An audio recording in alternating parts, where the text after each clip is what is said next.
would you say to people who are very resistant to get those kind of foods out of their environment because they think that doing that is restrictive? They think that it is going to encourage like more of this orthorexic kind of behavior. Like, what would you say to people who are resistant to that idea? And I think the problem that it's normal to eat junk food. The weird behavior is actually the fact that everybody is eating junk food.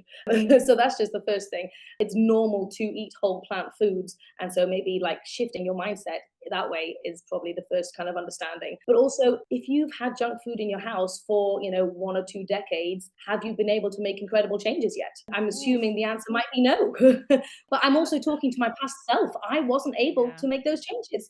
And so that's why I knew I needed to make a change. And if I didn't get the stuff out, and I also trialed it, like I got the stuff out for a while, and then my husband would bring some things back in, and I would start to eat it again. If I make like a peanut buttery chocolate, more high calorie density date ball for my kids, I Mm. might go in there and have a little nibble because it's in there. That's how affected we are by your environment. It doesn't really matter how much you've nailed this down. The environment is, I think, for me, first and foremost, is the number one factor to your success. I love the reframe of shifting from it's normal to have a whole foods environment, it's normal to have a healthy environment rather than it's normal to have all this processed food that has really only been there in the past 60, 70 years anyway.